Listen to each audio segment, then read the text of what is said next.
Hi, my name's Pete Ramskill. I'm a poet, artist and sculptor, and today I'm just going to read you some of my poems.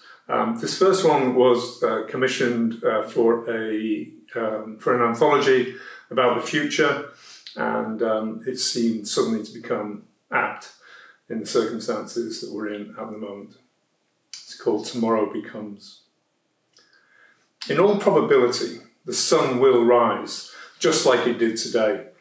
So it's a good thing that the winning ticket was bought, the future secured, everything sorted, everything in its place, the world put to rights, hopes and dreams realised, items to be actioned and ticked off.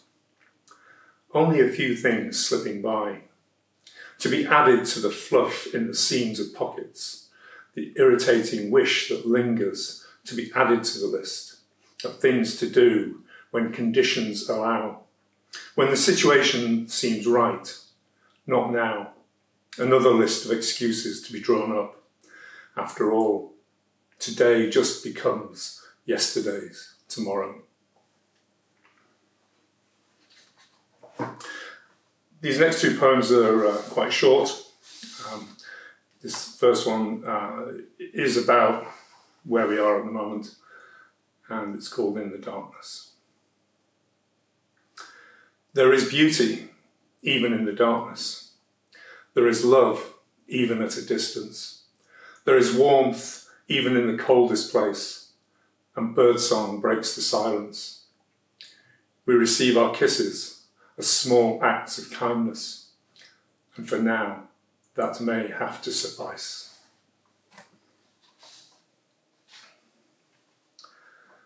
The third poem, which is also very short, is about what happens increasingly as you get older. It's called What, Where, Why. Some things are a bugger to find. They're not in front, they are behind. They're hiding in the deepest tomb, in the dark, in the temple of doom.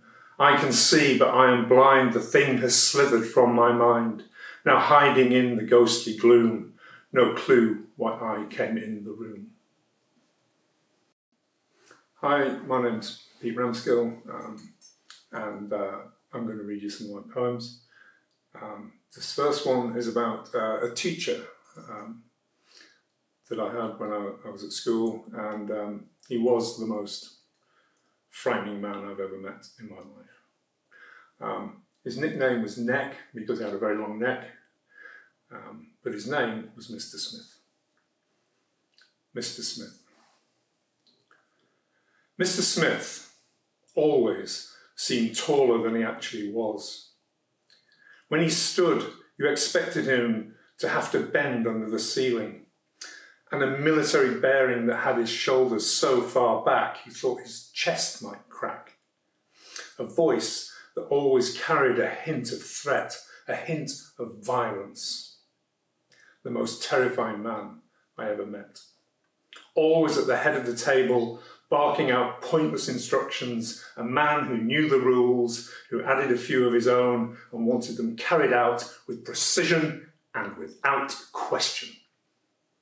Then, from nowhere, the day he fainted, face first, into a bowl of sponge and custard. For an age, no one dared to touch him, till finally another teacher lifted him out. A room full of kids caught between laughter and trepidation, joy at one man's stupid face dripping.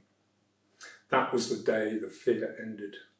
There was no recovery from the humiliation of jam up your nose, the bully on the receiving end.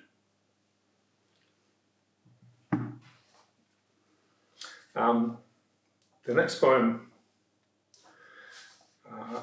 it's actually quite an old poem, but it suddenly seemed to have relevance for the times we're in at the moment. It's called Voices. In a quiet moment of uncertainty, a voice said, "Know yourself," and was followed by silence. Then another voice, less familiar, assured yet unconcerned, said, "All that is known is in doubt, causing reflection and a chill. Closed eyes confirm the darkness, and in the shadows of darkness a third voice rose slowly and sang a soothing song in sensual tones affirming, there is only doubt.